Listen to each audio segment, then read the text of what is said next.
just gotta be honest here, lads. Sekiro is different, and different for a Souls player equals hard. I'm gonna do this video a bit differently than normal. I'm gonna keep it simple and just chat to you about my experience, so I don't overthink anything. So the context to this footage is there was a Sekiro event in London, not sponsored. I had like 3 hours there and back, travelling on trains and buses, and I arrived at the event and started feeling the imposter syndrome I sometimes get, which is pretty annoying.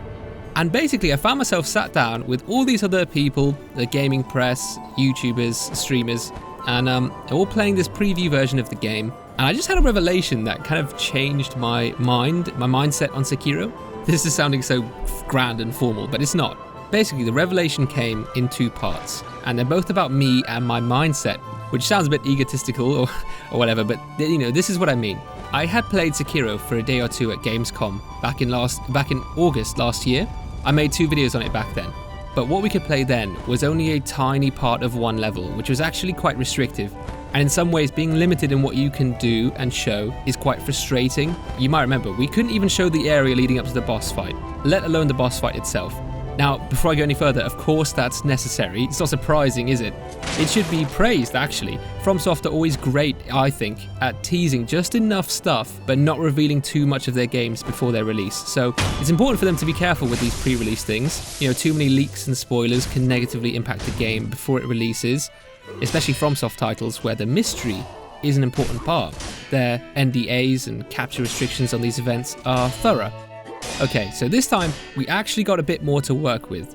2 hours of recording from the start of the game, although again there were some things we couldn't show and we could only use 20 minutes of gameplay. The point of telling you all that is this time I felt so different to the last time I played Sekiro. I wasn't playing just a crude cross-section of one level with all the story and context ripped out. It was much more like how I imagine the final game will be. My perspective is already adjusting. And it was so amazing, but so different to Dark Souls. And those are the 2 revelations I had. I kept dying, but only in the situations where Dark Souls style combat is just not permitted. That's the best way of saying it. There are enemies which will not be beaten if you play the game like it's Dark Souls, which is what I've been doing. Look, with the weaker trash enemies, of course you can brute force your way through them and R1 spam.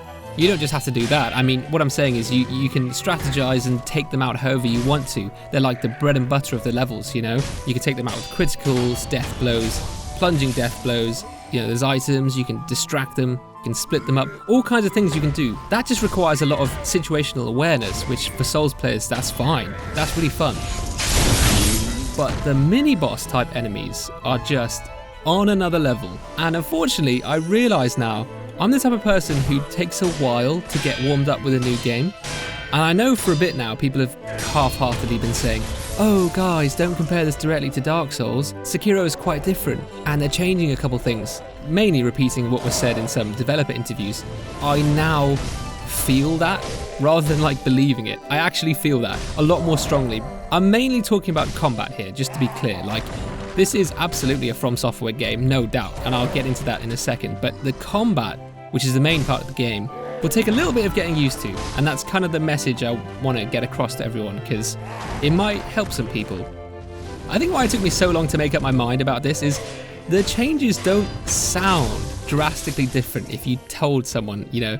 If you say, for example, now the more elite opponents you might find hidden around the world have 2 lives, requiring you to deplete their posture bars and critical attack them twice, you would think, alright, that's not really a big difference, is it? But for some reason, it kind of is.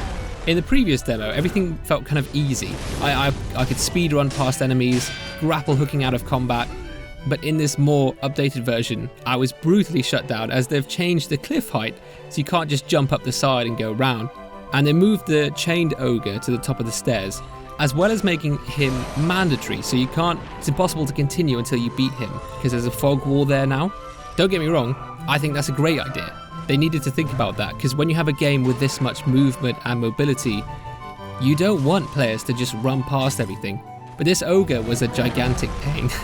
Even though I had the flame vent tool, which works wonders against it, we now find out you have to purchase spirit emblems, which are the things you need to activate your prosthetic tools. You can also find some as you move around the level, and if you defeat certain enemies you get some as well. But that meant at that point I only had enough castings for one of the ogre's lives or health pools.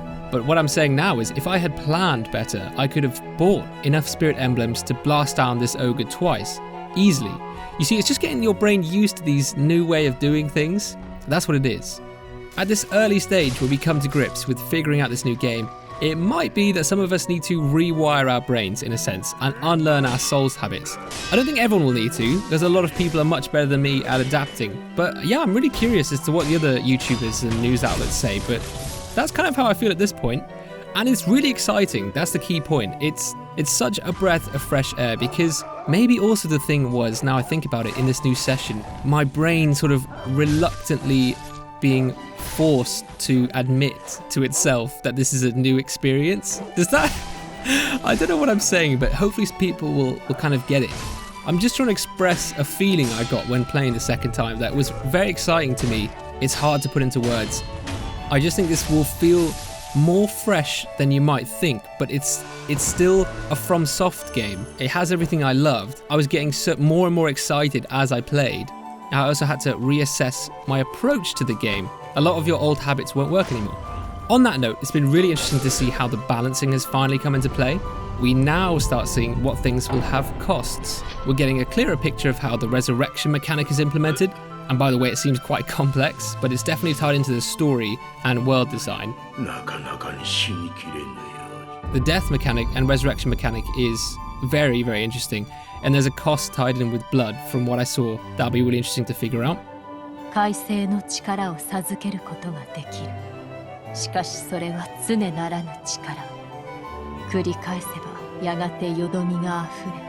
There's a skill tree where you can enhance your character with combat and shinobi martial arts.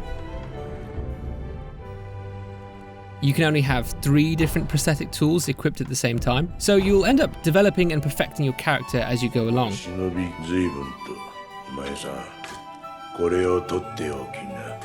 And about the skill tree, remember how in the last demo we could do so many fancy things, like lighting our sword on fire, doing the whirlwind / combat art, and so on?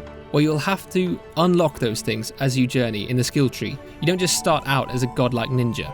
I like that not every move you can do is unlocked from the start, because it looks like combat will be a lot more complex. Well, it is, I can just tell you that right now. Many more moves and combinations that can be done, so I guess without a way to introduce each one at a time, the learning curve would be way too steep. I'll tell you about the part I love the most, and it's so random, but just see for yourself. So at some point or other, I entered a memory, or at least I went back in time. Again, that was one of the moments where I was like, okay, this game is going to be so good. The story already seems really fleshed out, and I can tell it's going to be thought-provoking and immersive. Can't wait to see where this goes. Anyway, it's a nighttime location, with a bridge leading to an estate that's being attacked across water. Now, I know this goes against every video game rulebook ever made, but ladies and gentlemen, I can confirm, you can now swim.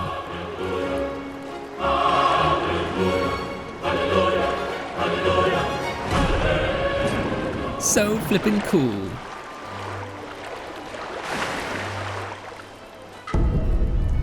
I tried attacking some fishies too, but not sure if you can, or maybe I was doing it wrong.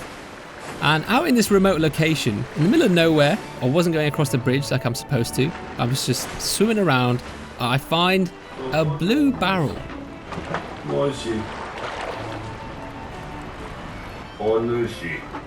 I swear FromSoft are the kings of unintentional humour. Well, actually, I think it's intentional. I find this so funny. Just why? Turns out he's a vendor of sorts. You can trade fish scales to him in exchange for some things. This is a FromSoft game, absolutely. They just do certain things which I love, like this. I can't even explain it, but it's fantastic. Another cool moment like it was on the main game path. At one point, you find this giant rooster on top of a mountain, and you're literally just having an ultimate showdown with a rooster with an amazing view, and it's just hilarious.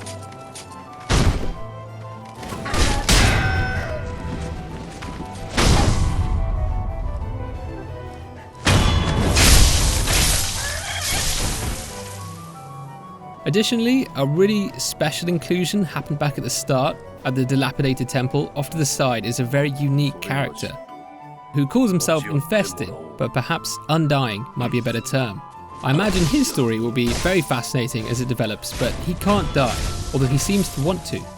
Instead, he offers himself as our practice punching bag, where you can come back and unload all your stress and worries onto him in the form of brutal katana violence. This is so cool. Not only can you practice specific aspects of combat with him, which as mentioned is going to be more important in this game because the combat tree and mechanics are more expansive, but you can also just beat him up, and he loves it. He definitely loves it. Alright, now, as I said at the start, I kept this video a bit more personal and simple because the truth is, it's really easy to overthink these pre-release videos. It can feel like a lot of pressure sometimes. You know, I panic a little and I think, should I go incredibly in depth? Because believe me, there's almost an infinite amount of new things to analyze. We're introduced to new characters, new mechanics, new bosses, new areas, new items, new story elements. Literally everything you could think of. You know, no one's able to play until the end of March, so surely most people just want a more general overview and just confirmation that things are coming along well. As I said, we're allowed to use 20 minutes of footage, so I'm going to do 2 videos, one more after this one, but first I want to hear what you would like to know more about.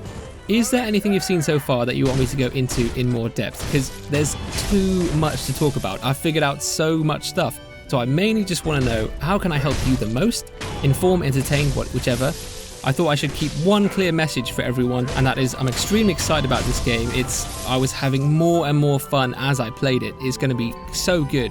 Just bear in mind, the combat especially is different. It just is different, and it might be hard if you have ingrained habits from the Souls games, you know, like if you try and run around backstabbing everything, you know, that's just not a thing in this game. You must become a true sensei. And definitely think about subscribing if you're excited about Sekiro, because we're going to be covering it loads when it comes out.